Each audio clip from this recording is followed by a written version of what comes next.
My name is Christian Ashley, a seminary student and servant of God, and you are listening to the Let Nothing Move You podcast, a proud Anazal Ministries podcast.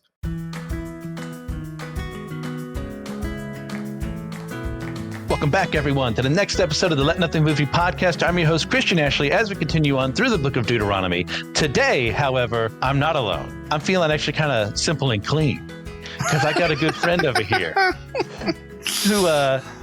who has been taking some strays in the past couple episodes and has now come to defend himself. Joshua Noel of the Whole Church Podcast. This is Matt Theology. How's it going, man? Man, it's going great. I'm feeling extra Taoist because, like, my good friend Christian keeps casting shade on my beliefs, and I feel like I'm in the dark. But also, Christian is the light that is you that I find in the darkness. I feel like we shouldn't dump so many Kingdom Hearts lore to the beginning of a Bible podcast. So does this make me Sora or Riku? I think in a very weird way, by calling you the light that is you, I find in the dark actually might make you Kyrie. And that's probably not right. I'll be Riku. Yeah, we don't know who Sora is. TJ Sora. Okay. TJ Sora. Yeah, you know what? That's fine. And Will is Mickey. Kyrie deserves better characterization, but I still like her. I can listen, be her. You can redeem it. Yeah. Just know that, like, for at least a full game, your heart is trapped inside DJ's heart. You know what? I want to be close to TJ. If that's as close as I can get, I'll take it. Don't we all? But I get to hang out with Will for like a full side game. You know what? Yeah. This is a good world. I like this. It's building up on our Kingdom Hearts lore and our all Bible of your podcast. Listeners. It's all 10 of them. They're gone. Maybe my mom stays. We'll start over. I'll have welcome new listeners to our Kingdom Hearts Bible podcast, where Christian tries desperately to talk about the Bible, and I bring up Kingdom Hearts. Well, to be fair, I brought it up first this time. Yeah, you were asking for that. Yeah, I should know better. That's like Will asked me a question. Into it anyways. What's funny is Will asked me a question. We went out the day before Easter. I got to see Will in my first ever Easter vigil. So this is bringing it back closer to Bible stuff. And I do want to talk about some liturgy calendar stuff when we go through today's scripture. So it's relevant. But we were having dinner afterwards, which was like 10 at night, and I had to drive 3 hours home, but it was fine. Will asked me like a vague question about Ratchet and Clank. And mind you, Ratchet and Clank's like it's number 2, but it's not a close number 2. Kingdom Hearts is like light years ahead as number 1 for me. And I think he really regretted asking me anything about Ratchet and Clank. And it might have just been, hey, what's that? Yeah. It's fine, though. That sounds about right. I think if he was to like a video game, it would be that one, though. Because it's definitely Will's humor and it's sci-fi. It's zany. Yeah. And there's definitely a couple surfers. Well, I had no one for the last book of the Bible I did. Numbers. Just kind of skipped it in the line. I felt so sad because I was like, I'll take one off because you had so many guests for like a couple of books. I was like, he doesn't need me. I took over all of Leviticus. Yeah, it just didn't work. Like, people had other stuff going on. And one of the things I was going to ask you, since it's been a while since people heard from you, last thing I heard was a bit more of the doom and gloom side of things. There's a light at the end of the tunnel. Briefly, can you share what happened there? Yeah, I downloaded more Kingdom Hearts games. I've been playing them. It's been a blast. No, so I guess last time was after the shooting at my house. We hadn't had a new house yet. Is that right? Yes. Yeah, because I know that's it's taking up a lot of my time getting into a new home and then figuring out that I haven't done taxes in several years. So I had to catch up and make sure I'm like legally up to date so that when I say stuff like Trump is completely evil and vile, that like at least when they arrest me, it won't be through legal means. That's a joke, but I didn't need to catch up on that stuff anyway, because I've just not been very mature with some of my financial settings. So I caught up on all of that. We got a new home. My dog has a fence. He is completely healed and snores in the background of like half my podcast now. And I've yet to figure out how to edit that sound out while I'm talking, because it's just a very unique sound.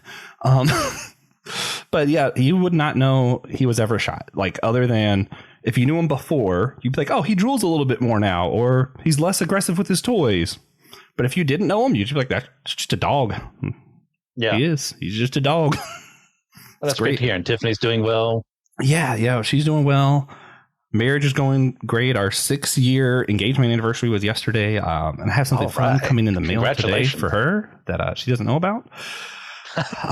This will release after that anyway. And she probably won't listen to this. She doesn't listen to most of our podcast, but it's fine. Yeah. Neither does TJ. But and we love him more. Yeah. No. But I'm learning like how to take care of my lawn, and everything's like nice, quiet, good. We both getting raises at our jobs, and feeling very blessed. I have. This is going to be weird to some of your listeners, and you'll probably disagree with part of it. But I took a break from the Bible for like a month, and I feel like I love the Bible way more now than ever. It's almost like when you're away for someone for a week, and then you come back, and you're like, "Man, I missed you. I didn't even know how much I missed you." And that's how I'm like, I love the Bible, guys. I just got I was in such a dark place that everything I was reading is like, man, I'm Job, and God is letting Satan give me boils. And I was just like, I don't know. Everything I was reading in it, I was finding a way to twist it to like negativity. And I took a break, and I come back, and I'm like, man, God is victory. And I'm apparently harping on victory in Christ a little too much these days for some people, because they're like, Josh, the world's in a dark place. And I'm like, but we already have victory. And they're like, okay, but Josh, literally people are being thrown in prison. I'm like, but victory. Yeah, I'd say in this case, you're in the right. What? Yeah. Terrible thing. I know. Making concessions here. No, it's like, no, I completely agree. He is victorious. And yeah, terrible things are happening in the world. They were happening before then. They'll happen after today. But Christ remains victorious. And if I only focus on the negativity, that's where I'm going to end up. So when you were in that negative space, of course, the Bible's not going to make sense to you at that point in time. So removing yourself from the situation for a bit makes perfect sense so that you can get your mind right. Yeah. Well, and what's really weird, part of what got me back, again, the day before the Easter Sunday, that Easter vigil, long car ride, listening to random music. Spotify was like, hey, your day list today is old summer bops. And I'm like, sure, I guess. I like summer. And Canaan, which is a rapper who was bigger, I think, in like the 90s and 2000s, that I still love a lot. He just doesn't do new music for the most part. Side note, Canaan would love, it probably does love, like some of the Exodus kind of biblical theology stuff. He actually is from Africa. And what I love about his rap is like when he throws shades on how other people don't know like the real tough life, it's just so funny to me, because he's like, yeah, insert rapper name here, because I don't want to call anyone specific out because I don't know rap like that. Like talks about the violence in his city when he could drive 3 miles out of the city and be fine. I grew up in a place where literally all of my family members were imprisoned in our country. I fled, and then my wife was literally kidnapped and shipped to another country legally. And you're just like, yeah, this guy's definitely got it on all of you guys. Like he really went through it. And one of his songs, he's just very positive. But one of his songs, he does like a quote that's apparently like an ancient proverb. And I've tried to look up where it comes from, and it seems just unknown, maybe Confucius. Unknown, though. And the line is, it's better to light a candle than to curse the dark. And I think that's where I'm at right now. Like when I'm trying to because I couldn't make sense of like why I'm focusing on victory so much. And I'm like, I think what it is like, what good does it do to be like, yeah, like I do think we need to call evil evil. What the Trump administration is doing, I think, is evil. Supporting a man like that, I would say, is evil. And I think it's important for me to say that because I hold to that belief very strongly. But at the same time, posting online all the time about evil is bad and we shouldn't be doing these evil things doesn't really get us anywhere. Instead of makes me feel negative. Yeah. Love already won. Let's live into that. What does it look like to love your neighbor when love has won? And I feel like that is more constructive. Yeah. And I think it's more constructive because it's finding a way, like all this darkness is happening, and one side's all, no, it's okay because of these reasons and all these bad people in our country, and the other side of our politics right now are, oh, we need to talk about how evil that is all the time. And just to see myself and then a few others, I would say Christian probably among them, instead of talking about that stuff going, okay, whether it's in a fandom in the Bible or whatever, being like, this is something good, and I'm going to bring this good thing out in my life and bless others. I'm work at Chipotle. And at least twice in the last month, God was like, hey, pay for that person's meal. Mind you, I'm a manager. I could just comp their meal. But I feel that in my heart. I was like, I take out my card and paid for it, even though I literally could have just let it be a free meal. I was like, no, I actually need to do this. I don't know why. But I think those little moments of light, not like trying to toot my own horn, it's just kind of like seeing that and what it does for people. I'm like, I just feel like that's a lot more constructive than if I would have waited for the right customer to come through with a Trump shirt on and be like, "You're evil, sir." I don't think that does anything, you know? Yeah. Yeah. Well, now that we've completely gone off track. That's what the Bible's for, right? Why don't we get into Deuteronomy 13 and 14? No, you're not. Yeah, I'm not. And I'm not either. I just miss talking to you. You know what? It's a lot of fun. Deuteronomy 13, verses 1 through 11. If a prophet or a dreamer of dreams arises among you and gives you a sign or a wonder, and a sign or wonder that he tells you comes to pass, and if he says, "Let us go after other gods, which you have not known, and let us serve them," you shall not listen to the words of that prophet or that dreamer of dreams. For the Lord your God is testing you to know whether you love the Lord your God with all your heart and with all your soul. You shall walk after the Lord your God and fear him and keep his commandments and obey his voice, and you shall serve him and hold fast to him. But that prophet or that dreamer of dreams shall be put to death, because he has taught rebellion against the Lord your God, who brought you out of the land of Egypt and redeemed you out of the house of slavery, to make you leave the way in which the Lord your God commanded you to walk. So you shall purge the evil from your midst. If your brother, the son of your mother, or your son, or your daughter, or the wife you embrace, or your friend, who is as your own soul, entices you secretly, saying, "Let us go and serve other gods," which neither you nor your fathers have known, some of the gods of the peoples who are around you, whether near you or far off from you, from the one end of the earth to the other, you shall not yield to him or listen to him, nor shall your eye pity him, nor shall you spare him, nor shall you conceal him, but you shall kill him.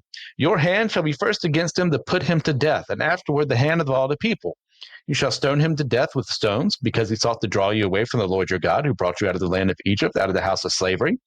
And all Israel shall hear and fear, and never again do any such wickedness as this among you. Take it away. Well, 4 thoughts are really sticking out, and we'll see if my ADHD brain lets me hold on to all of them. One thing that I find really interesting here is we will see later in the Bible where it talks about people who are prophesying under God who were wrong, right? But this isn't that. This is people who are prophesying under things other than God who were correct. And one thing you brought out that, you know, my initial thing was to be like, "Oh, Christian," and like one of your last episodes, maybe it was the last episode. You know, you're talking about how Allah in the Islamic tradition isn't really God, even though it's the same God, because you know they believe the Old Testament. What they're talking about of God, if you look at his characteristics, that doesn't match what we believe about God. So even though they might be using the same name, you would say that's not actually the same God, right? Yes. For the most part, I would agree. I'm a weirdo. There's a book. Man, I'll look it up here in a little bit, but I need to remember the name of it. But there's a book about these different traditions that's popped out throughout the world, right? Where people found Jesus, really wanted to believe in him, but where they exist, the word Christian probably means more like someone who wants to kill you, or someone who wants to do this, or someone who is just evil. So instead, they started coming up with different names, and they're having pushback from other Christians because like, you're not really Christian. One of them is like Muslims for Christ. Like there's some countries where the people who are, if you look at what they believe, I would say that they're Christian, but they don't want to say Christian because they would get killed where they're at. So instead they say Muslims for Christ. So they still call themselves a Muslim, but what they do is they believe that Jesus died and rose again for their sin. And we probably do have a lot of theological differences still, since they're holding on to some part of their Muslim identity. But yeah. But when you look at like some of the stuff that most Muslims believe, I'll say that, we would say that God doesn't really match what we think of as God as far as like his characteristics. I want to go a step further. That's true amongst some other Christians too. I run a Christian unity podcast, and I try to be honest of like the thing that I think when we talk about church unity, we first have to define what it means to be the church. And if what you're saying God is and what Christ was is this figure of like wanting to take power and rule over a nation or, you know, whatever, I'm like, yeah, that's not actually God. That's not actually Christ. So I don't actually consider that part of the church. So church unity, even though that's the thing that I care a lot about, if we're not actually part of the church, that's no longer a unity question for me. That's a correction question. That is a, how do I live at peace with you without seeming like I'm embracing what you're teaching or like I'm okay with it, you know, that kind of thing. And you feel that way about a lot of stuff that I believe. So that's where we get into like, where is actually the line of like, what is Christian, what is God or not? One of the lines I think we probably would both agree on, there's a lot of people in our country, especially, who teach like a prosperity gospel, who are doing like prophecies of this, you know, Obama's the Antichrist and Trump will win. And what we'll see sometimes will be like, well, he didn't win this time, but he's going to win the next election. And then because they happen to be right, people are like, well, God is in that. And that's where I think this becomes relevant again. Like, yeah, they're using God's name still, the same name we would use. But the God they're talking about isn't the God of the Bible. It's not the God that me or Christian believe in. And that's where I think falling for them and their version of God simply because they were correct, I think still falls under what's being condemned here, because that's not God. Just because they happen to be correct does not mean that you have to believe what they taught. Lots of things are correct that are absolutely evil. I'll throw it out there. Adolf Hitler was right about a lot. If you read like some of his writings, he wasn't a stupid guy. He was smart, but he was still evil. You know what I mean? We can't disregard something just because someone evil said it, or just because someone who practices lawlessness said it. And I take this as just another way of expanding on the idea of using God's name in vain. And that's precisely what's happening here. Anyone who says this, and even if what they said happened, it didn't mean that he was behind it. It just meant that he was always going to do it that way. And specifically for these people right here at this point in history, God is starting with a warning about false prophets, because he knows they're going to come, by mentioning one who could produce actual supernatural events that could back their words up. This isn't someone who's just using smoke and mirrors. This is someone who could actually bring something into pass. And I do believe that these men and women existed then, and I think they exist now. And some of them are actually able to use magic to replicate God's miracles in lesser ways to bring people astray. I mean, just in Numbers, we saw Balaam, who could bless and curse people, and that didn't come from God. The blessing part that God gave to him was something separate from what he usually did. We had Pharaoh's court magicians in Exodus who could magically replicate some of the plagues, but not all of them. And then in 1 Samuel, we're going to see the witch of Endor, who, depending on how you interpret those passages, could raise spirits to contact them. And if one Israelite produced signs like these, they could easily lead people astray because it looked like their power confirmed them coming from God. And why wouldn't you think that way? He made a miracle, showed up. Therefore, God has to be on his side. But that is why God is saying this. You to avoid such people, whether they use magic or honeyed words to seduce you into sin, because they're seducing you into sin. They're leading you away from me. Yeah. And I want to caution here, like, both to not ignore the supernatural stuff and the stuff that we think is clearly sin. Like, that is still what this is talking about. But it's not only what this is.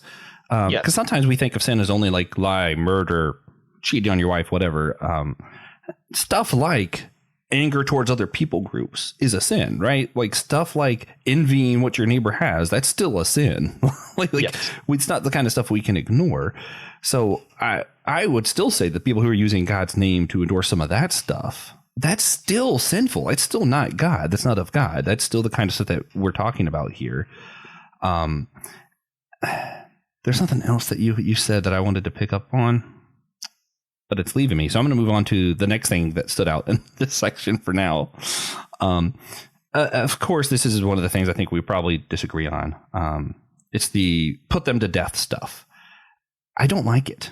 I'm not a biblical inerrantist, so I don't have to like with some of this.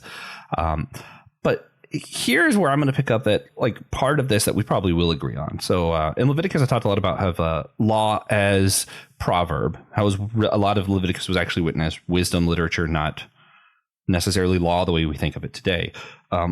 And Deuteronomy and some of the other stuff, a lot of this actually is, even from my point of view, still feels like it's actually written as law, not poetry. We get a little bit of both in these sections because Deuteronomy, from what I can tell, looks like it's made up of more different sources than some of the other books would be. And they kind of feel it feels more choppy. I don't know. Deuteronomy feels more choppy to me. But that's more of a feeling than an intellectual observation or anything. But in this section, the death stuff, two ways that I've seen people go about this that I don't like. I don't like the people like, well, that's still true. We just need to kill people who don't believe in God. Like, I obviously don't like that. I also really don't like a lot of people, and I think it's because of biblical inerrancy becoming such a big thing, that this other thing that Christian and I both don't like, that I say borderlines on heresy. Christian probably will just flat out say it's heresy, comes from people needing to hold to the Bible too much, in my opinion. I don't know why you would say what happens, but they see stuff like this, and then other places in the Bible, what you'll see is God will be like, yeah, but we're not going to kill them right here. There's a certain passage, I can't remember what it was, where like God said that the inheritance are going to go, but not to the women. And then some of the women rose up and were like, hold up, our husbands are gone, our fathers are gone. And God was like, good point, let them have it. And what what I think happens in a lot of this, especially when it comes to the kill them, but then later we'll see, I think actually later in Deuteronomy, you're going to see these same sins. God will say, we're going to warn them of punishment. And then later throughout the Bible, we'll see people do them. And God doesn't kill everybody, right? He might let other people come in and wipe the people out, but then he'll be like, but I'm going to preserve some of you still. You see God's mercy grow and grow. And what some people will do with that is say, well, God is changing. That's what happens. Like, we changed God's mind. I don't like that. Yes. Yeah, that's one that, like, I see where they're coming from. Like, they're trying to hold to the Bible, and like here God's like, we're going to kill them all. Then later they're like, so God must just have changed his mind. My interpretation of this is right here. This is what's just. What is just would be kill them all. I don't think God always does what is just. I think sometimes God chooses mercy and love over just. And I think that was always part of God's character, not like some new thing and he changed his mind later on because he didn't want to kill people. I think God always knew what is just is that you die for this sin. But what I am going to do is find a way to show mercy and love. And that's where the ultimate victory comes in Christ later on. Because I don't think God ever changed. I think from the beginning, when you read this, this is what's just. That doesn't necessarily mean that that's what's going to happen. Because God sometimes has more mercy than we imagine. No, I agree. I see God as immutable. I see he was always going to do what he was always going to do. And we look at something like, Jonah and the Ninevites, God proclaiming destruction on them for their wickedness. Yet, because they repent, he lets them live, even though later on they're going to go back into apostasy because they don't have a priestly structure or anything because God doesn't give it to them. But for a time, he didn't give them what they deserved. And it's the same thing with Israel throughout their whole history. Israel deserved to be wiped out. Mm-hmm. They should have been restarted from Moses like 50 times over. But God relented. And even when he took them into exile, he brought them back because they were still his people. Now, specifically to this, and I know this is where we're going to disagree, for the Israelites, at this point in history, let me stress that part, they had to put these people to death because they were too dangerous to be left alive and were immensely guilty of leading others into sinning by following false ideologies and false gods. And as a whole part of what we said earlier, God is the only one who can raise up real prophets. And for someone to dare defy him by claiming themselves to be his while they lead his people into sin is anathema to him. So death was the proper response to the evil done in this name. Thus, the disease that was this false prophecy needed to be killed before it could spread even further or create a revolutionary that would disguise themselves as a martyr. And this even applied to family. Go ahead. Oh, no, sorry. I didn't mean to interrupt you. Yeah. This applied to family, too. It's like, and it's a harsh verse, but it's one that is necessary here. It's like, if it is a member of the family, you don't protect them, you don't shield them, you're the first one who throws the stone. And the idea being is like, you do not approve, you do not want this in your land. And even though they are family, for the good of everyone, you get rid of them first and everyone else joins with you, because if they don't join in too, they show approval for it. If you don't join in, you show approval for it by your inaction. So that needed to be dealt with. Yeah. I struggle with a lot of this. So one thing, Pete Enns, Bible scholar, cool guy, whatever. He has a really good Bible for Normal podcast and entire series of commentaries. Definitely more progressive, but not like as progressive as some other people. We won't go there. One thing that he writes that I don't love, he basically, mind you, I don't believe in inerrancy either, but he basically kind of writes a lot of stuff off in the Old Testament as, well, they were a more violent people, a more violent culture, so they were just interpreting God through their own lens. And I'm like, I don't love that. Mind you, how I view the Bible is not these are God's direct words, but is more of like, here's how people experience God, and we're going back and forth, and we'll see different parts of the Bible disagree, and we're supposed to build on this with our own relationship is kind of how I would view it. I still don't like this whole, we're going to write this off as like not really God, because they were just violent people. I don't know. I don't know what to do with it, with this kind of passage that I don't like, but I don't like that. I'm okay just being like, I don't know what to do here. Whereas I think he's come up with probably a pretty reasonable explanation to kind of wave it away, but I don't like the idea of waving it away. So I'm like, I don't care how reasonable that sounds. I just don't like waving it away. So I'm just going to wrestle with it instead. And keep on struggling. But I had to do my little reference. I will say too, though, one of the things that I do find really concerning, though, is a lot of people use passages like this today to justify what I would say is really terrible things that I don't think is very godlike, where they'll say, well, so-and-so changed their belief on XYZ. So now we're not going to have them back in our church, and they're not allowed at our family reunions. And like, people are exiling other people. Usually you'll see this in like Mormon circles or Jehovah Witness, or a lot of things that Christian won't consider Christian. I think you even see like Seventh-day Adventists that maybe you would consider Christian. It's usually I flip-flop. Quakers are a group that I'm like, I would say they're definitely Christian, but they'll definitely isolate some people, exile some people. And I'm like, I don't feel like that's the heart of God. And what happens is a lot of people who are exiled because of different things that are usually justified by passages like this, they end up hating God, they hate the church. And, I'm not saying it's the people's fault because they're trying to follow the Bible, but I'm like, I don't know. That doesn't feel right to me either, that we're just exiling people because we don't like that they disagreed with us. And now they're scarred for life and never want anything to do with God in the church. And I'm like, something about this doesn't quite feel good either. So I don't want to justify that kind of stuff with this passage, but I really don't like a lot of the other progressive Christians. I say other, I'm probably more moderate, but for you and your listeners, I'm super progressive. So we'll just stick with it. I don't like how other progressives tend to do this thing of like, oh, God's not really like this anymore. Or now that Christ come away, this law is done away with. Or, this was just their way of understanding God, or God changed, or, whatever. I think we actually have to there is some truth to the fact that some things we have to just be willing to say enough, right? Like at some point, and again, I'm harping on Donald Trump being evil, but it's fine. That's the most evil I see in the world today. So that's where I tend to go. If I see someone supporting that kind of stuff, saying, we should be sending these people to these kind of concentration camps, basically in Salvador, or I don't care that some people who were accidentally put in a prison, as long as some bad people were put in prison. We see these kinds of attitudes in people, and we argue with them. We try and teach them the truth, and instead they push back and they harden their hearts, right? And they're like, no, I want this to happen, because they truly just hate the people group. I think there is a point where you have to say, don't take out an axe and murder them, but maybe it's okay sometimes to say, I can't do anything else here. And you don't have to shun them, but you don't need to keep them in your life just because you feel obligated to either. So I think maybe that's a good truth to pull out of this too, that sometimes we have to be able to say, this lifestyle you're living, the stuff you're supporting, the attitude you have, how you've hardened your heart, you're no longer the kind of person I need in my life. And I think it's okay to do that. Just to do it in such a way where you're not, I don't know, scarring someone for life, causing trauma, but doing it in a way that's healthy for you and mindful of like the fact that you're not going to be able to save the world. I had a professor here who also pastored at a church, and he was kicked out because there was a growing segment of the church that started believing in annihilationism. And he was fighting against that because unbiblical, had nothing to do with anything there.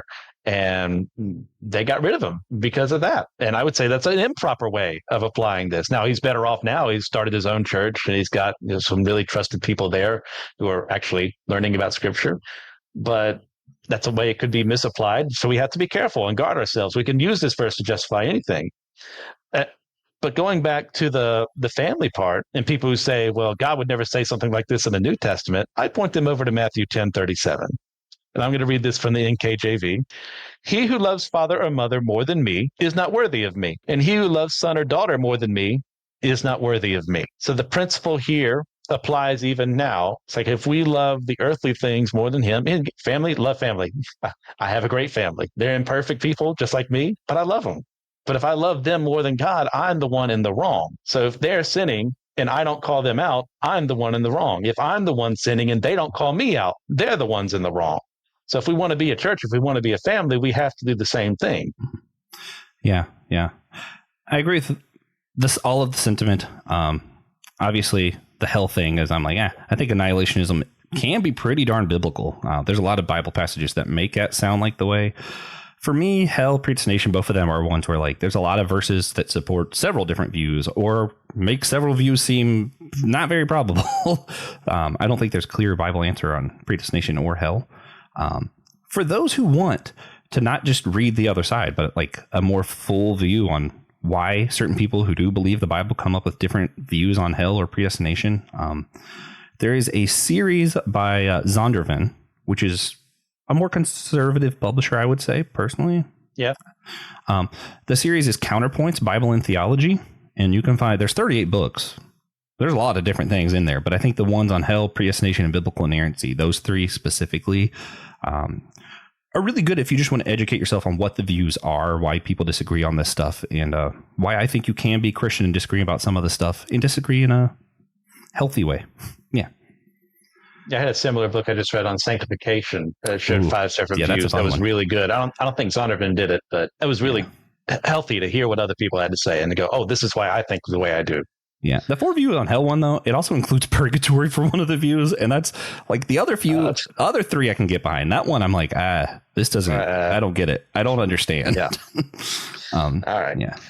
But we did what we knew we would do, and we're talking too long. I'll go ahead. One last thing. Again. Because this is one that maybe me and you should both read and do like a special bonus episode one day. One of the books in this series, Show Them No Mercy, 4 views on God and Canaanite genocide. Ooh. That's one I think you and I should maybe do together now that you're not going to be in school. A summer project. No, there we go. Actually, I can choose to read something for once in my life. That'd be fun. All right. But Joshua also doesn't have all this time, and we knew that coming in, and yet we still talk as much as we do. I'm actually here for the end of 14. He agreed to do this part. We both should have known better. 12 through 18.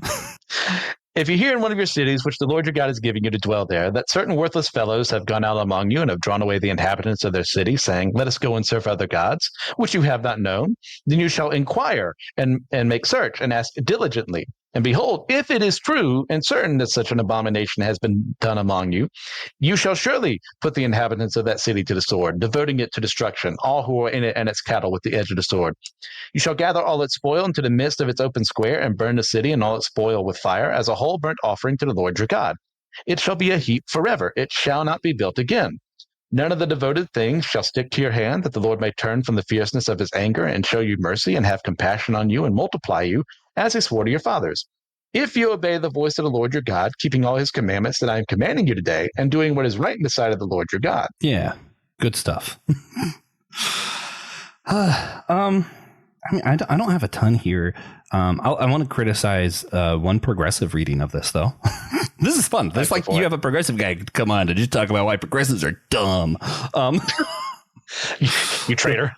What's funny is, though, I do believe that these books were partially written probably during the time period that they're happening, partially written pre-exilic, but I don't think they were probably put together until after the exile, probably by Ezra. It's a whole redactor theory. If you want to read Who Wrote the Bible by Richard Friedman, that's kind of close to my view on like how the Pentateuch come together. All of that said, I get really annoyed by some people who use this section to say, oh, so this was clearly written after the exile, because they knew that one day someone would have a city that doesn't believe in this stuff anymore. And I'm like, dude, I am in America, and I can tell you right now, I will come across a city that thinks democracy is bad, period, point blank. I've always known that was a thing. I've always known that Donald Trump and fascist kind of stuff in the White House was possible. I didn't have to write it after it happened. I could have told you before. I probably did on a podcast if you look somewhere. I think using this as evidence, like, oh, they knew that one day. I'm like, no, listen, like that is not evidence. Like that's just bad faith, sorry. But I do like that. Even here, we're seeing like God saying, hey, I know I've already chosen you as my people. And I know that there's going to be cities that this is going to happen. And here's what we're going to do. Again, same stuff that happened in the last verse where I'm like, killing people. Same stuff applies. But as far as God knowing ahead of time and still choosing his people, I think that can be uplifting, because you can know that God's chosen me. He's chosen Christian, knowing that both of us, I guarantee you one day, and the afterlife, if it exists, and we're in heaven, that like whoever's up there, the St. Pete's administration of approval for your heaven's license is going to be like, well, you got this theology, like he's going to pull up and be like, sorry, Christian, you got predestination wrong. You were right about inerrancy. You got Josh on that one, and you're like, oh, Josh, you had him on what was going to happen in the end times, but you got this wrong, and like that's going to be a thing. Like one day we're going to realize that we were wrong about some stuff and right about some stuff, and God still chose us. Like that's just the thing. Like God still like allowed me to be born, had a plan for my life, loved me unconditionally. And I know that there's some theology stuff that I'm probably wrong about and some stuff that I hope I'm right about. Yeah. Okay. Yeah, no, I'm with you there. Like, I think I'm correct. Otherwise, I wouldn't be saying what I'm saying.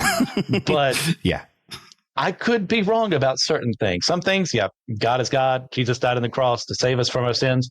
Like that, non-negotiables. I can't be wrong about those. If I'm wrong about those, the world's a messed up place, even more than it already is.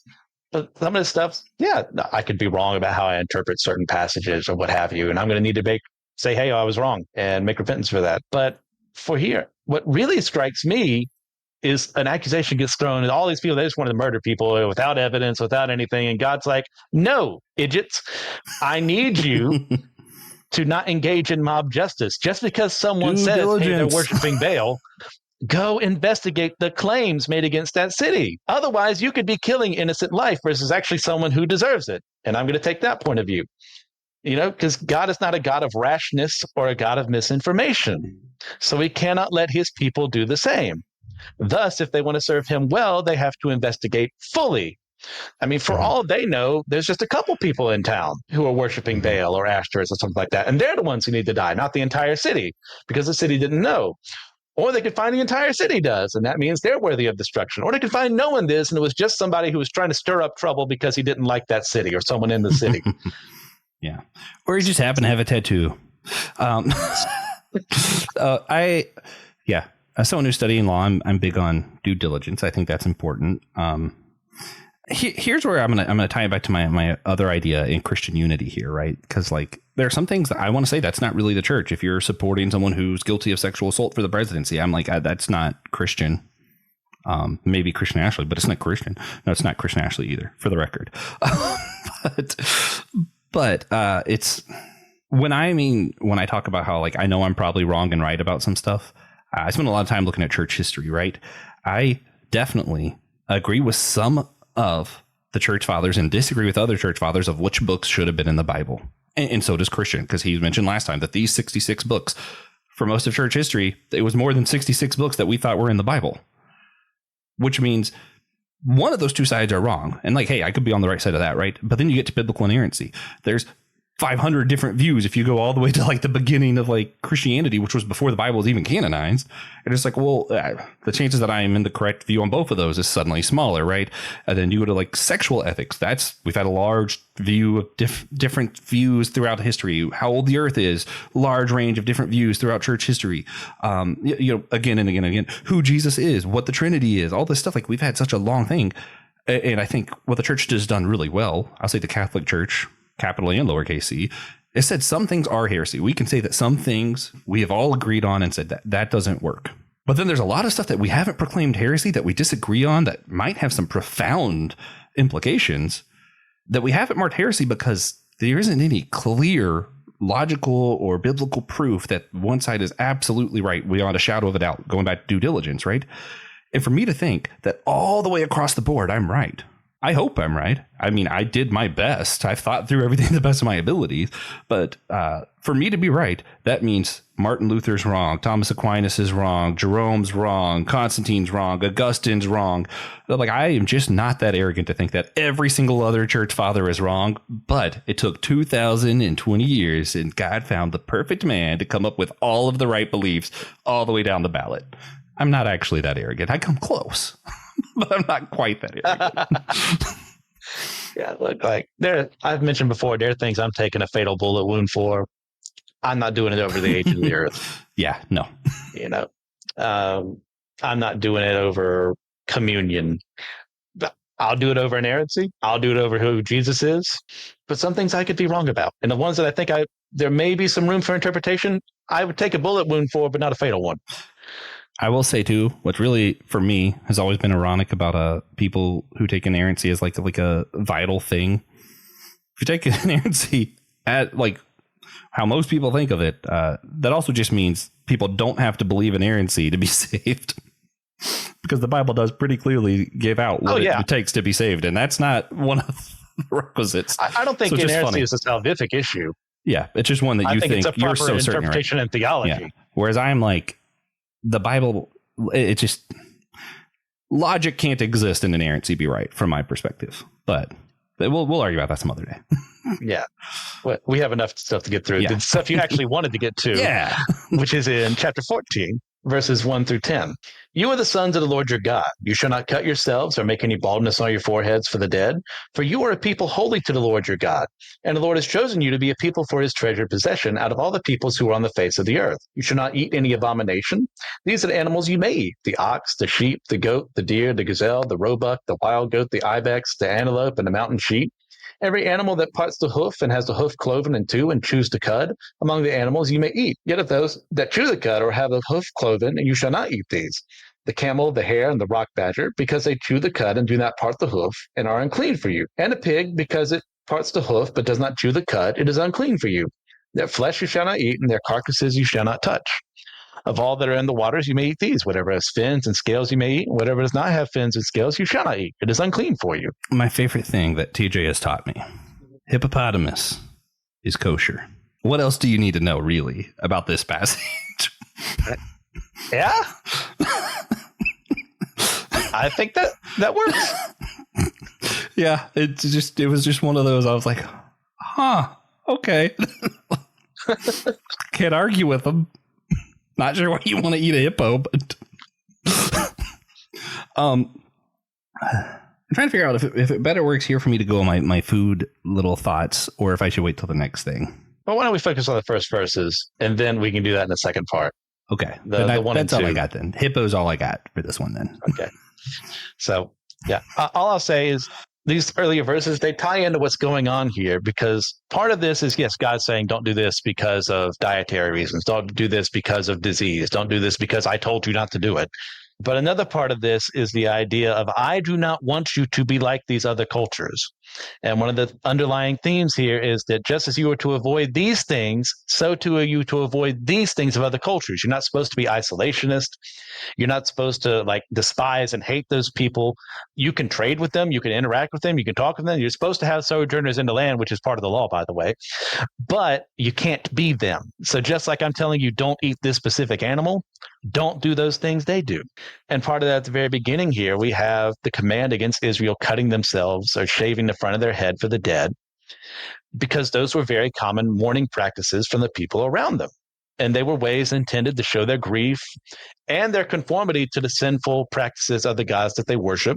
But God's people were never to mutilate themselves for the sake of either, and needed to set themselves apart in their mourning, as while they had a right to grieve, they did not have a right to harm themselves and others in the midst of their grief.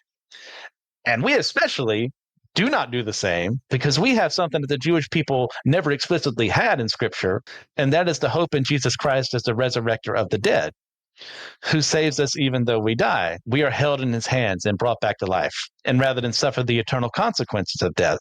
So if we mourn as the way the world mourns, we make ourselves hypocrites and fools in their eyes, because we should have a hope that allows us to surpass grief and loss and focuses instead on life and the joy that God has given us, even in the midst of our grief and loss, which, by the way, we are to feel and not suppress. Conceal, don't feel. Frozen, not biblically accurate. Let it go. Sorry.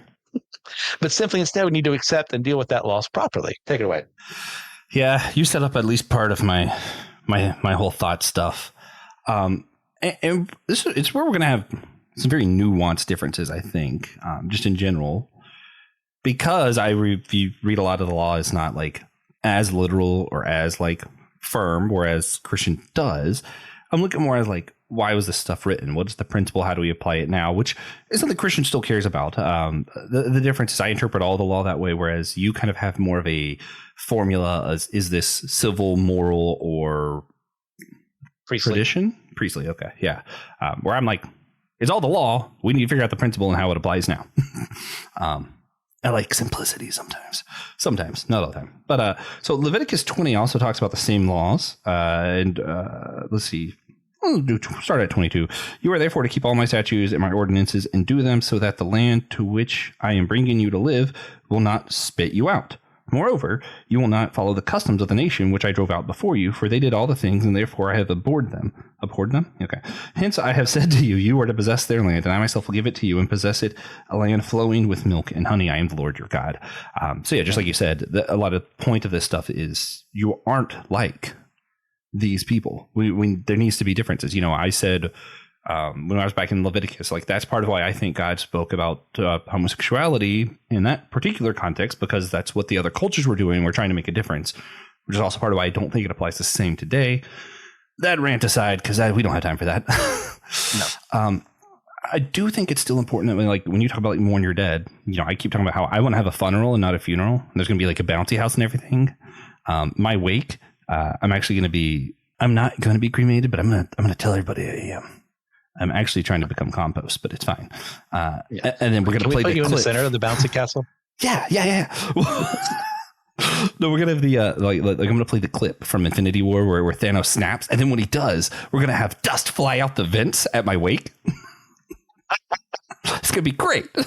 No, but like I joke because I'm not afraid of it.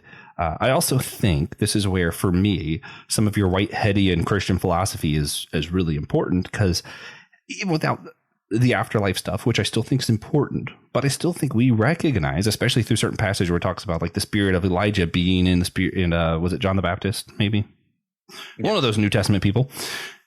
And I don't think we're meant to think that that's literally just Elijah born again.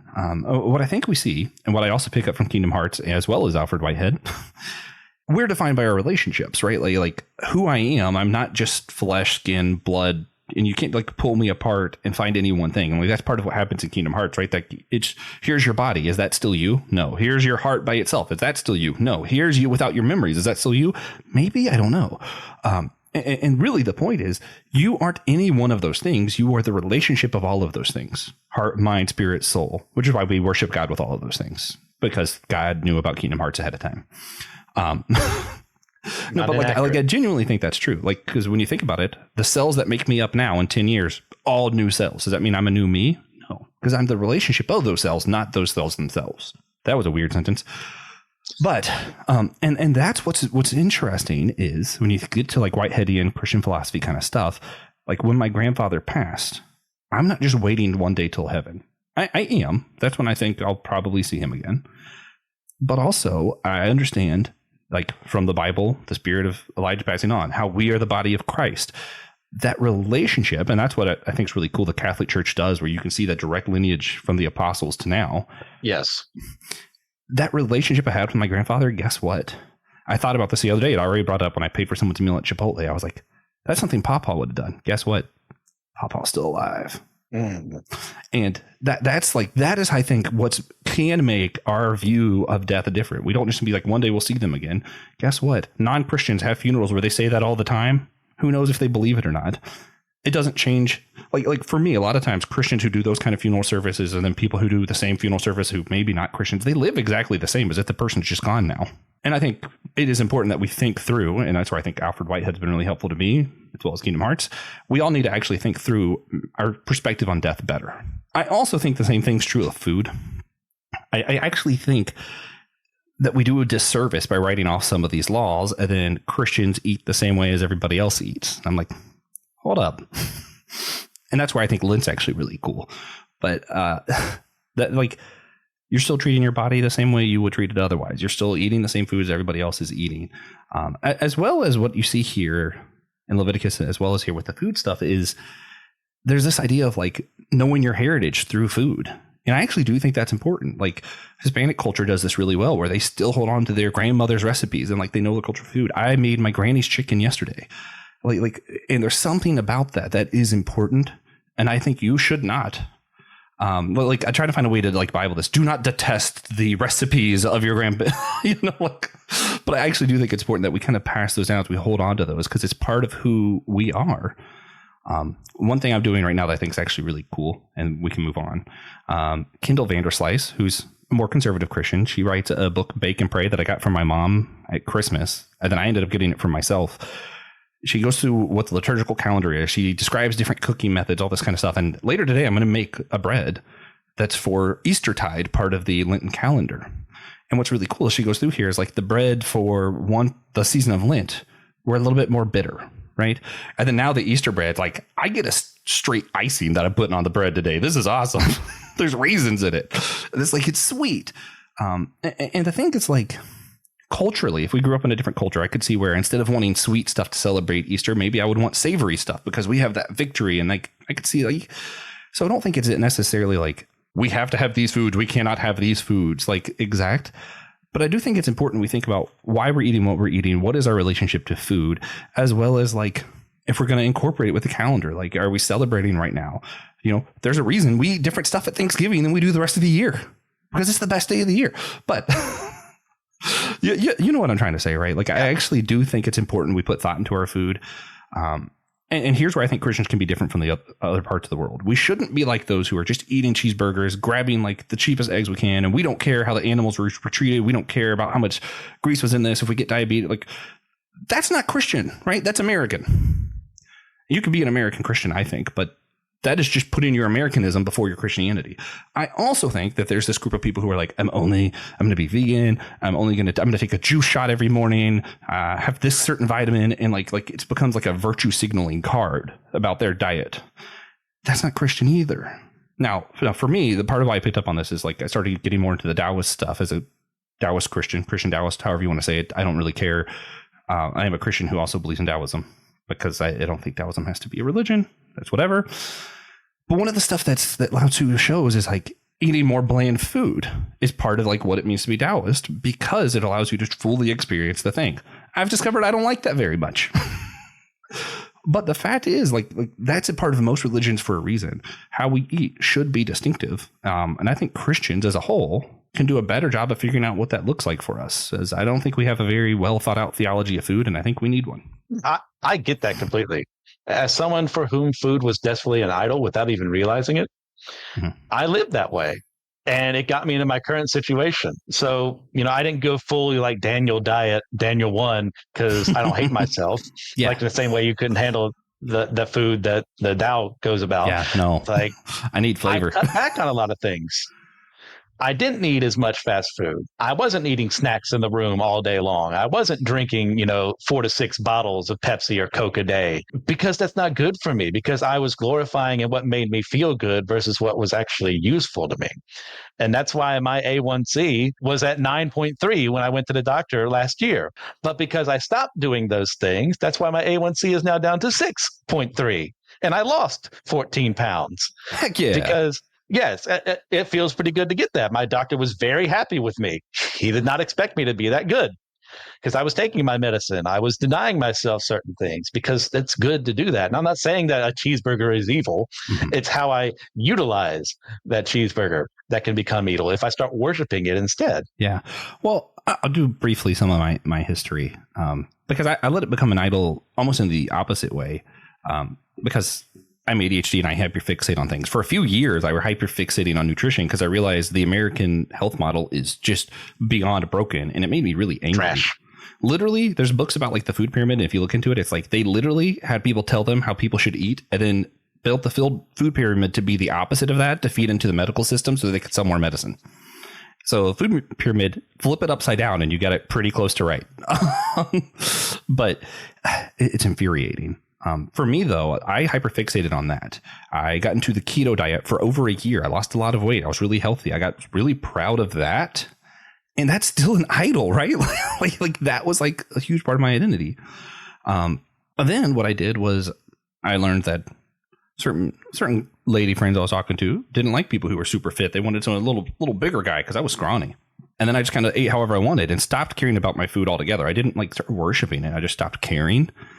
And I let myself go. And I don't think that's what Christianity is calling us to either. It's not to ignore what we eat and do what you want. And it's also not worshiping how you eat or your diet or anything. There's something got to be a little bit more nuanced, a little bit more Christian than either of those options. And I think what I found a lot through Kendall Vanderslice, and I don't want this to be like our second Bible or anything, but like eating with the consciousness of like what time of the year in the Lenten calendar is for me, or I know that I have some Irish in me. The other day I went to an Irish restaurant, had my first shepherd pie, and I'm like, I actually want to know how to make this because this is something like somewhere in my history that was important to my ancestors.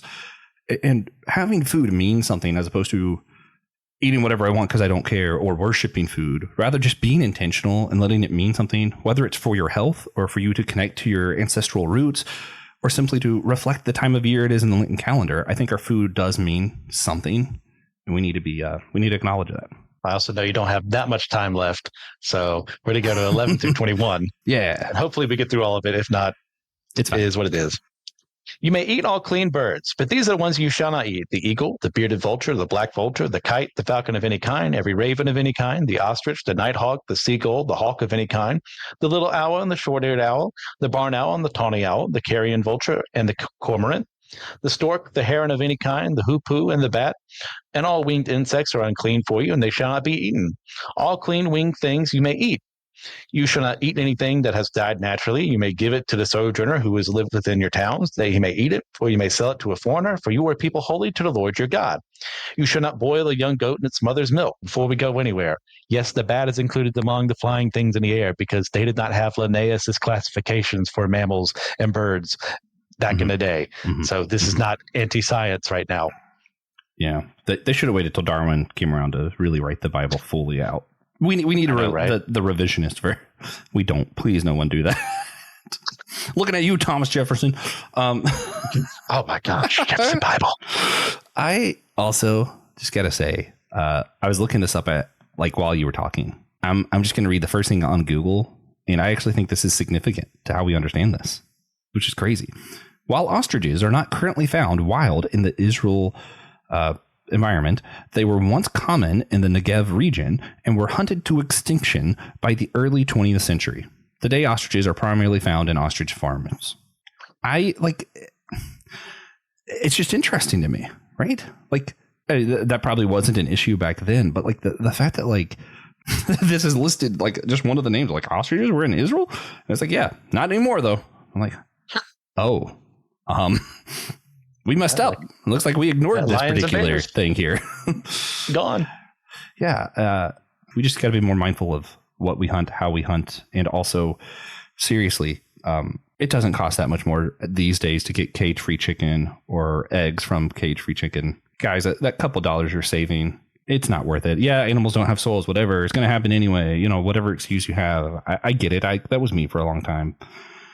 And I understand some people literally are just so poor that it's whatever WIC has for them is what has. I'm not passing judgment, but I'm also I know that as a whole we can do more. And it's really sad what's happening to God's creation because we stopped caring. Yeah. Because, God cares about his creation. Imagine that. Something that he made, he has an active investment in. And even, we're in charge. Animal doesn't have a soul in the same way that I do. I do think animals have souls, just not in a rational sapient sense that humans do. Mm-hmm. But that doesn't mean that just because they're lesser to me, I get to treat them lesser. And I think there was some preservation behind what God is saying here. Yeah, don't eat these animals because you're going to hunt them or something like that. And you're going to end up where they're no longer a part of endemic to the region of Israel. Mm-hmm. But and ostriches are freaking cool. Oh, they are pretty cool. But also as well, it's look, if you eat some of these things, you are risking bringing unhealthy things into your home, parasites that live in these animals. Yeah. You have diseases that could spread because some of these things eat carrion, or some of these kill other animals. So they're predators. That means they're more likely to, if you kill them, have parasites inside of them or diseases or what have you. And some of these, I told you not to do it, so don't do it. Yeah. I do think that if we were doing a crazy Joe Rogan podcast, or if we were doing the verse by verse instead of chapter by chapter through the Bible, most of these probably are symbolic of something. I know some of them are, when it comes to vultures and buzzards representing death, and there are probably some really profound reasons why these are included. So this is just more kind of an overview, kind of looking at it and just man, it's interesting and we need to care more. Yeah. Yeah. Then we've also got here the prohibition against eating something that had died naturally. It was done so because it hadn't fully bled out the way that they would normally do. So since they weren't supposed to eat the blood, they weren't supposed to eat that. But since the sojourner in the land was not under the law like them, they could eat of it. So why let that animal go to waste? Give it to someone who could utilize it. Mm-hmm. And turkeys are kosher. Get a turkey. Oh, yeah. It's a shame they didn't have turkeys in Israel. Or turkey bacon. I mean, come on. If you were a Hebrew, that's the way past it.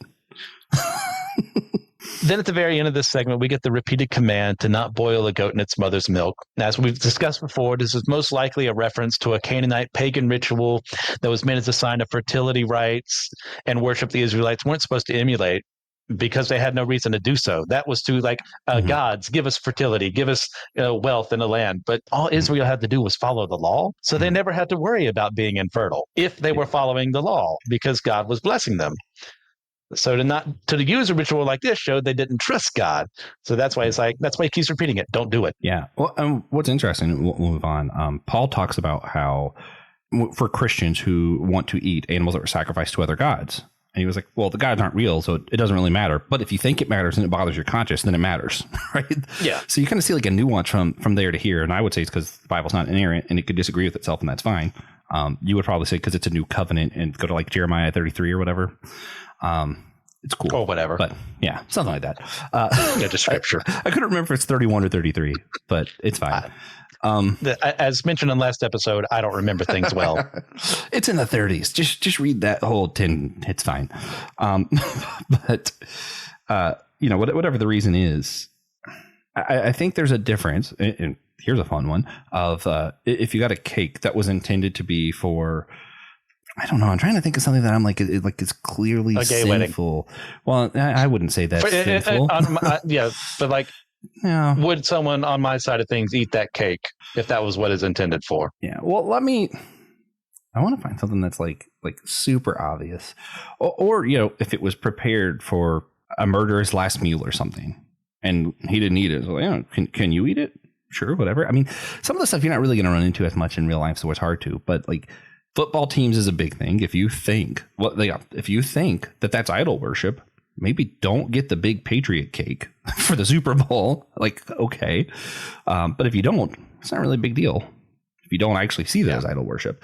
I think something like this would be more like something that is clearly symbolizing something else. And I'm going to maybe guilt myself because I ate a Mardi Gras cake this year. But, Mardi Gras, eating like Mardi Gras food, celebrating that kind of thing, it can mean different things in different places. Like I think if you're in Universal, you're doing it because it's just a fun thing Universal does every year. But if you're in New Orleans and you're actually doing it with everybody else, Mardi Gras literally is trying to get as much sin in as you can before Lent. Like that's literally what it's about. So if you're there participating in it like physically, I actually think that that's probably what this is condemning. Probably not getting a fun little Mardi Gras cake at Publix because no one thinks that you're symbolically letting people know that you think it's a good idea to sin as much as you can right now. But if you're downtown in New Orleans, that you're actually participating at that point. Yeah. Yeah. All right. We'll finish off today so that Joshua can leave with 22 through 29. You shall tithe all the yield of your seed that comes from the field year by year. And before the Lord your God in the place that you will choose to make his name dwell there, you shall eat the tithe of your grain, of your wine, and of your oil, and the firstborn of your herd and flock, that you may learn to fear the Lord your God always. And if the way is too long for you, so that you are not able to carry the tithe, when the Lord your God blesses you, because the place is too far from you, which the Lord your God chooses to set his name there, then you shall turn it into money and bind up the money in your hand and go to the place that the Lord your God chooses and spend the money for whatever you desire, oxen or sheep or wine or strong drink, whatever your appetite craves. And you shall eat there before the Lord your God and rejoice, you and your household. And you shall not neglect the Levite who is within your towns, for he has no portion or inheritance with you. At the end of every 3 years, you shall bring out all the tithe of your produce in the same year and lay it up within your towns. And a Levite, because he has no portion or inheritance with you, and the sojourner, the fatherless, and the widow, who are within your town, shall come and eat and be filled, that the Lord your God may bless you in all the work of your hands that you do. Yeah, the real reason I wanted to be here. Tithes. Tithes are technically biblical, but also they're the same thing as taxes pretty much. And in America, it gets really tricky because a lot of countries, especially European countries, you can include your tithes as part of your tax. Like when you fill out your taxes, just be like, I want some of my taxes to be for tithing purposes.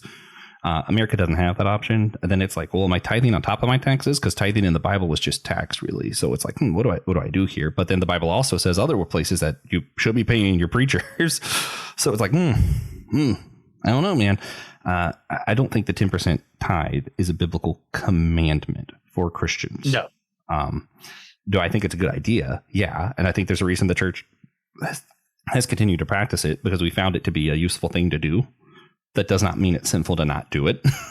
And all of the people who, like my dad, honestly, who is like, hey, the reason you're having financial troubles is you're not giving your 10%, and God knows if you're doing it or not. God's never demanded Christians give 10%. Even the Hebrew people, there's 3 tithes. The first one was in Numbers that you did without me because I couldn't make it. But, let's see, is it, do you know exactly which one it was? And I know it's, I got the page open. I don't want to read all of this. It's so much to read. Is it Numbers 18 or 19? I don't know. There's the tithe to the poor. No, that's the Levite tithe, right? So the people who go are able to make it to Jerusalem, they give their tithe to the Levite, the priest, all those kind of things. So there's 10%. In this chapter, what we just read, 10% goes to the poor. So there's 20% a year going away, not 10%. 10% plus 10% is not 10%. That's 20. So 10 for your Levites, 10 for your poor. And then every third year, you're giving another 10%. So it really ends up being like 20.7 or something like that.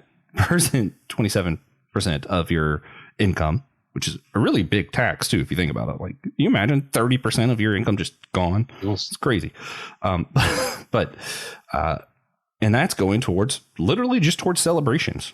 But also imagine if your taxpayer money was like, yeah, well, you have to give this much more in taxes, but also we're going to provide Thanksgiving meals and Christmas meals for everybody. That'd be great. That'd be cool.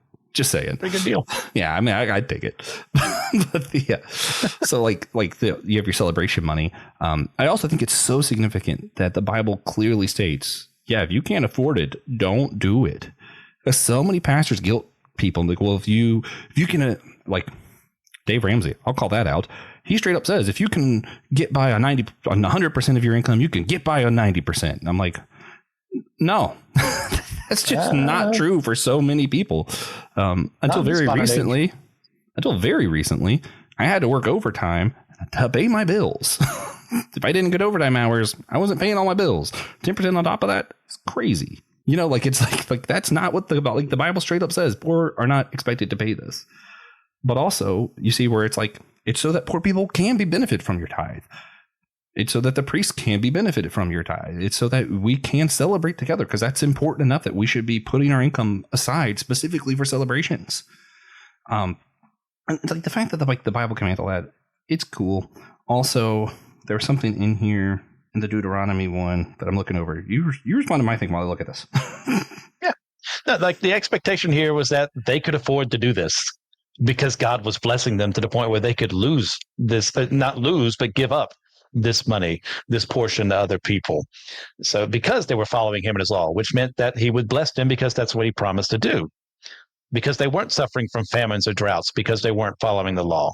Like you mentioned, this was also meant to be a time of celebration with God and his people, so they could remind themselves of all the good things that God had given them, and was designed to be used in a communal setting for the people to enjoy and to give glory to God for being faithful to them. So these are supposed to be good things, giving up the money. Yeah. And also, that's why he doesn't forget people who can't. Also, I like that it includes strong drink as the kind of things that your tithe is supposed to go towards.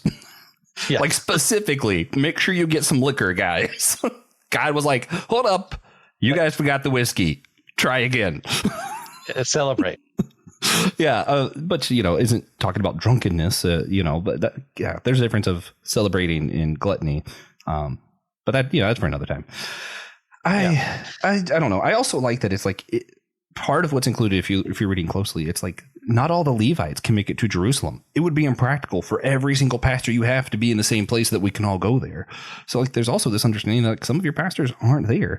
I would extend this to like our current church day, because I think we also have a problem where so much of our church is based on pagan rituals and pagan practices of like one man being behind a like podium. What's called pulpit, which is also directly from pagan practices, and the auditorium is set up to be like the pagan rituals, and our music is set up to be like pagan. Like, it's like, I don't necessarily have a problem with that, any of that. It's just one of those like, and it's really impractical for us to think that the pastors are only the ones that are able to be on church on Sundays. Some people work Sundays. That doesn't mean that they are not out there shepherding people, being managers at a Chipotle. Talking about, I'm blaming myself now, but there's managers at different companies. There's people who are leading their shift, people who are in the military, who are being chaplains at a hospital, maybe.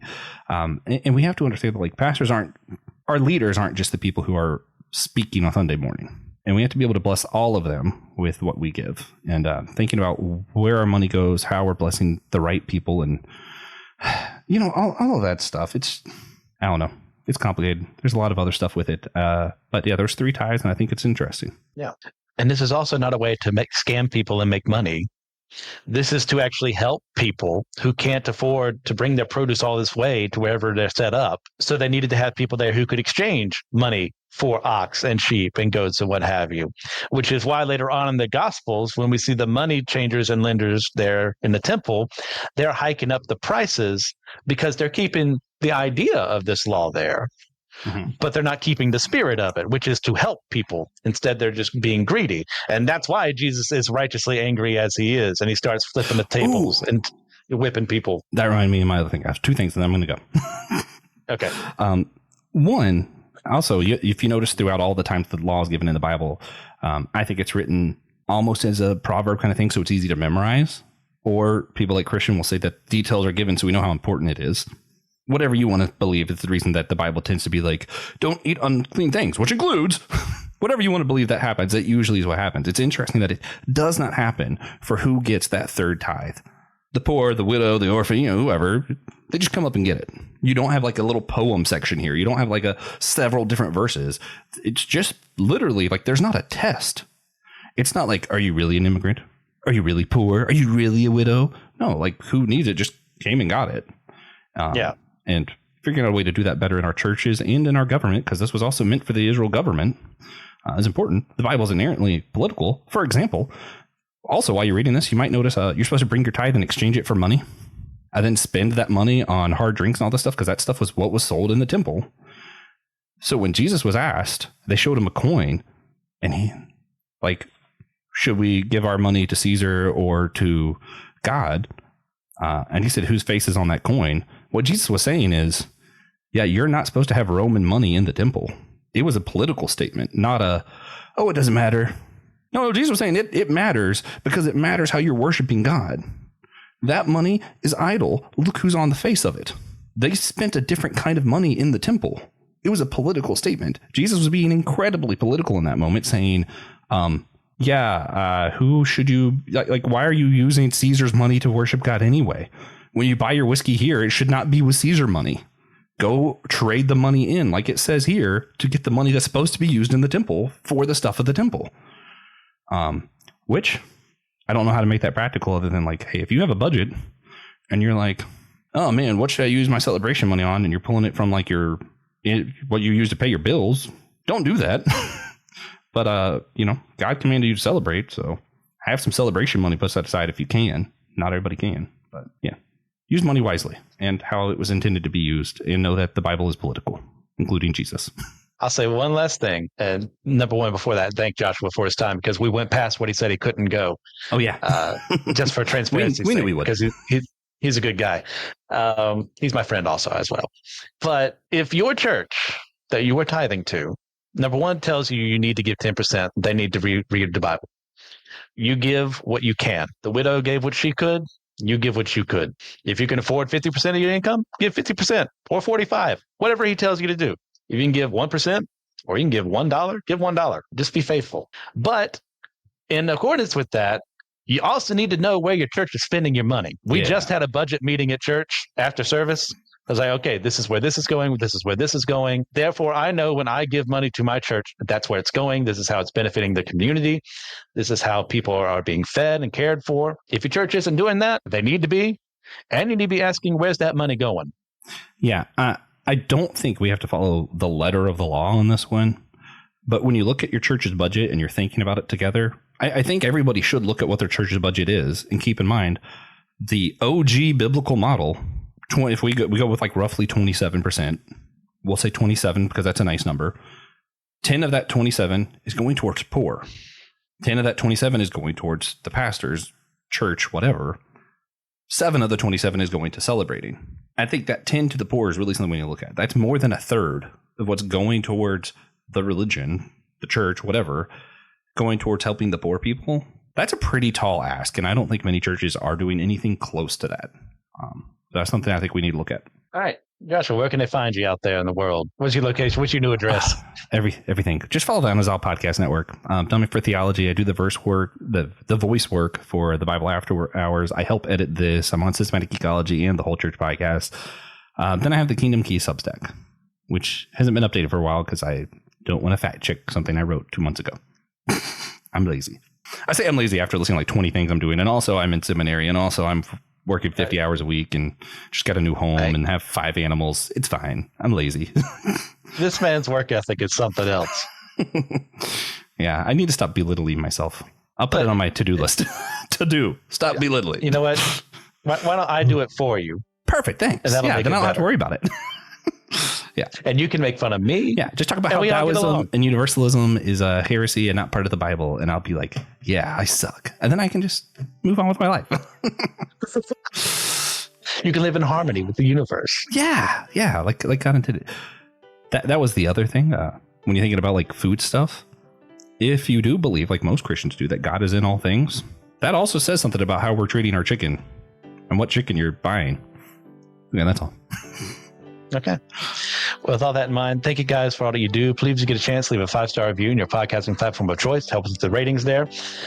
Please feel free to share the show with your friends and family members. If you're interested in my own fiction writing, you can find my works at starvingwritersguild.com or on Amazon by searching for the name MC Ashley. If you're interested in some further solid studies into the Bible and its teachings, then check out the other members of the Anazal Ministries podcasting network. You can find me specifically on Systematic Ecology, Why I Don't Like, Friday Night Frights, and Some Joyful Noises. You can contact me at letnothingmoviepodcast@gmail.com. I'd like to extend a special thank you to Joshua Noel for the editing that he does and for the music he has for the podcast. And with all that in mind, God bless you in accordance to his will and not mine, and allow me one more time to remind you, let nothing move you.